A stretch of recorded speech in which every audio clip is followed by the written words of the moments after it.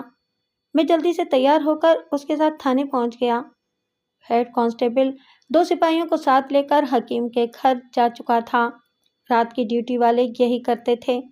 تقریباً 1 گھنٹے بعد قاتل اور لاش تھانے پہنچ گئی۔ قاتل کو دیکھ کر مجھے حیرانگی کا شدید دھچکا لگا۔ یہ ہو بہو فہیم کا ہم شکل تھا، صرف اس کے چہرے پر مونچھوں کا اضافہ تھا۔ جو کارروائی ہم نے کرنی تھی وہ کی اور قاتل کو حوالات میں بند کر دیا۔ حیرانگی کی بات یہ تھی کہ قاتل کے ساتھ کوئی بھی نہیں آیا تھا۔ میری حیرانگی اس وقت دور ہوئی جب میں قاتل کی زبانی اس کی کہانی سن رہا تھا۔ لیجئے، آپ بھی سنیے۔ تھانے دار صاحب، میرا باپ کون ہے یہ مجھے آج تک نہیں معلوم ہو سکا اور ادھر تھانے میں جو کارروائی ہوئی میں اس سے بھی لا علم ہوں۔ جب میں نے ذرا ہوش سنبھالا تو خود کو ایک رحم دل خاتون کی گود میں پایا جسے میں نے اپنی ماں سمجھا۔ وہ مجھ سے پیار کرتی تھی۔ آہستہ آہستہ میں شعور کی منزلیں طے کرتا گیا۔ جب میرے سوچنے سمجھنے کی تمام صلاحیتیں بیدار ہو گئیں تو میں نے ماں سے اپنے باپ کے متعلق پوچھا۔ وہ مجھے ٹالتی رہی۔ ادھر ادھر سے مجھے صرف اتنا پتہ چلا کہ میری ماں نے لوگوں کو بتایا تھا کہ یہ میرا بھانجا ہے۔ میری بہن اور بہنوئی ایک حادثے میں اللہ کو پیارے ہو گئے تھے۔ مجھے اپنے آس پاس اپنی ماں کے سوا کوئی نظر نہ آیا۔ وہ سلائی کڑھائی کا کام کرتی تھی۔ اس کی نظر آہستہ آہستہ کم ہو رہی تھی۔ اس نے مجھے پڑھایا لکھایا۔ میں نے ویلڈنگ کا کام سیکھا۔ ایک دوست نے مجھے کہا کہ باہر چلے جاؤ۔ میں نے ماں سے بات کی تو وہ رونے لگ گئیں۔ میں خود بھی انہیں اکیلا چھوڑ کے جانے کا تصور نہیں کر سکتا تھا، لیکن مجبوری تھی۔ ہم کرائے کے مکان میں رہ رہے تھے۔ میں اپنا مکان بنانا چاہتا تھا، انہیں آرام دینا چاہتا تھا۔ وہ میرے سر پر سہرا بھی دیکھنا چاہتی تھیں۔ آخر میں نے ماں کو راضی کر لیا۔ جانے سے پہلے ایک رات میں نے بچوں کی طرح ان کی گود میں سر رکھ دیا اور ضد کرنے لگا کہ وہ مجھے سب کچھ بتا دیں۔ آخر کافی تگ و دو کے بعد ان کے لب آہستہ آہستہ ہلے۔ تھانے دار صاحب، مجھے آج بھی وہ رات یاد ہے، ایک بھیانک خواب کی طرح، لیکن جو کچھ ماں کہہ رہی تھی وہ حقیقت تھا۔ ماں نے مجھے بتایا کہ ایک دن صبح وہ بازار جا رہی تھیں۔ راستے میں کوڑے کے ڈھیر کے پاس انہیں کچھ ہلچل محسوس ہوئی۔ انہوں نے قریب جا کے دیکھا تو یہ ایک نومولود بچہ تھا، بمشکل چند گھنٹوں کا ہوگا۔ انہیں سب کچھ بھول گیا۔ وہ اسے اٹھا کر گھر لے آئیں۔ ان کے والدین فوت ہو چکے تھے۔ کرائے کے چھوٹے سے گھر میں اکیلی رہتی تھیں، سلائی کڑھائی کر کے اپنا گزارا کرتی تھیں۔ کچھ دن کے بعد محلے میں روایتی خزر پسر شروع ہو گئی۔ ماں اس ننھی سی جان کو لے کر اس شہر میں آ گئیں۔ تھانے دار صاحب، آپ سمجھ گئے ہوں گے کہ وہ میں ہی تھا۔ میں نے سر ہلا دیا۔ وہ چند لمحے کچھ سوچتا رہا، پھر بولا تو یوں محسوس ہوا جیسے اس کی آواز کسی گہرے کنویں سے آ رہی ہو۔ میں باہر چلا گیا۔ بمشکل 1 سال میں وہاں رہ سکا۔ ماں کی یاد مجھے ستانے لگی۔